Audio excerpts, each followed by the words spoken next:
జపాన్లో అయితే 2 లక్షలు 3 లక్షలు ఎన్ని లక్షల మందిని పంపించిన జపాన్లో 70 ఏళ్ళ పైన పడి 120 ఏళ్ళు ఉన్నోళ్ళు ఉన్నారు. వాడు తండ్రి వ్యాపారం చేస్తా చేస్తా తండ్రికి 100 ఏళ్ళు వచ్చేవరకల్లా కొడుకు 70 ఏళ్ళు వచ్చినాయి. తండ్రి వ్యాపారం కొడుకు తీసుకోలేదు, ఆయన కొత్త వ్యాపారం పెట్టుకున్నాడు. ఇప్పుడు తండ్రి రిటైర్ అయ్యి కొడుకు ఇద్దామంటే కొడుకు అది తీసుకుంటలేడు. నాకెందుకని, నేను ఆల్రెడీ లైఫ్లో సెట్ అయిపోయినాను. ఆ 100 సంవత్సరాల తండ్రి నవ యువకుల కోసం చూస్తున్నారు. ఎవరైనా మీ దేశంలో భారతీయులు ముఖ్యంగా తెలంగాణ యువకులు ఉంటే మా వ్యాపారాలు ఇచ్చి వాళ్ళకి నైపుణ్యాన్ని నేర్పిస్తాం, మీరు జపాన్కి పంపించండి అని చెప్పి ఈరోజు జపాన్లో మనల్ని అడుగుతున్నారు. ఇట్లాంటి అవకాశాలు ఉన్నాయి. అమెరికాకు పోలేకపోతే వచ్చే నష్టం ఏం లేదు. పక్కన జర్మన్, జపాన్, సౌత్ కొరియా లాంటి అభివృద్ధి చెందిన దేశాలు ఉన్నాయి. ఆ దేశంలో ఎవరికి పెద్ద ఇంగ్లీష్ కూడా రాదు, మీకు తెలుసో తెలియదు.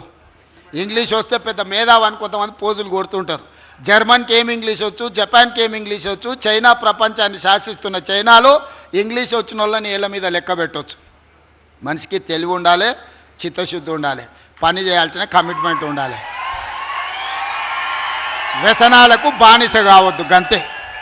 ఈ 4 కామన్ సెన్స్ ఉంటే 40-50 వేల నుంచి 4 లక్షల వరకు ప్రతి నెల మీరు సంపాదించుకునే ఉద్యోగ అవకాశాలు వస్తాయి. మనం ఈరోజు వారధిగా తెలంగాణ రాష్ట్ర ప్రభుత్వం మారుతుంది. జర్మనీ, జపాన్, సౌత్ కొరియా లాంటి, తైవాన్ లాంటి దేశాలలో మీరు ఇక్కడ శిక్షణ పొందుతూ ఉద్యోగాలు ఇప్పించే బాధ్యత, మీకు సంబంధించిన పాస్పోర్ట్లు ఇప్పించే బాధ్యత రాష్ట్ర ప్రభుత్వం తీసుకుంటుంది. తొందరలోనే దానికి సంబంధించిన మొత్తం వ్యవస్థను ఏర్పాటు చేస్తాం.